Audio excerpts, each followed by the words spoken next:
हमारा देश कैसा है? वैसा ही जैसा आप छोड़ के गए थे। यानी कि हम अभी भी अंग्रेजों के गुलाम हैं? नहीं, अंग्रेजों से तो हमें 1947 में ही आजादी मिल गई थी। अच्छा, तो अब तो हमारे अपने लोग देश चलाते होंगे ना? हाँ, तब तो देश काफी आगे बढ़ गया होगा। जब हमारे अपने लोग देश चला रहे हैं तो गरीबी और भ्रष्टाचार का तो नाम ही नहीं होगा। सबको बराबर हक दिया जाता होगा, किसानों और मजदूरों का अच्छा ध्यान रखा जाता होगा ना? नहीं, ऐसा तो कुछ नहीं है। तो कैसा है बताना मुझे। कैसे हमारे अपने नेता, हमारे आजाद भारत के नेता, 100 साल हो गए मुझे गए हुए, बताना। हमारे अपने नेता वो तो अपनी जेबें भरने में लगे हुए हैं। आने वाली 7 पीढ़ियों को नहीं बल्कि 700 पीढ़ियों को ना कमा कर खाना पड़े उस चीज के इंतजाम में लगे हुए हैं। तो तुम लोग क्या कर रहे हो और हमारे देश का युवा क्या कर रहा है? हम लोग तो इंस्टाग्राम पर रील्स देखने में बिजी हैं।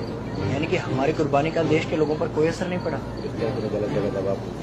देश के लोगों में कोई देशभक्ति नहीं, कोई देश प्रेम नहीं। नहीं, ऐसा नहीं है। आपके लिए और देश के लिए बहुत प्रेम है भारत के लोगों के दिलों में। हर 15 अगस्त और 26 जनवरी को तिरंगा फहराते हैं, पूरे जोश के साथ भारत माता की जय बोलते हैं और आपकी डीपी भी लगाते हैं। और भारत और पाकिस्तान के क्रिकेट मैच के दौरान तो हमारी देशभक्ति पीक पर होती है। तुम इसे देशभक्ति समझते हो? तो फिर क्या है देशभक्ति? अगर तुम्हारी देशभक्ति समाज को सुधारने में, गरीबों को अच्छी शिक्षा या बराबर का हक नहीं दिलाती तो कोई काम की नहीं है तुम्हारी देशभक्ति। भ्रष्ट नेताओं और सरकार के खिलाफ आवाज उठाओ, लोगों को एकजुट करो।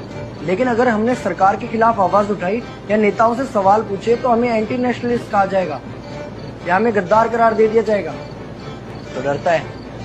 23 साल का था मैं जब अंग्रेजों ने मुझे फांसी पर चढ़ा दिया। मुझे तो आतंकवादी कहा गया था। अगर अब नहीं जागे तो ये देश सोता रहेगा। ये सरकारें, ये नेता देश को बेच खाएंगे।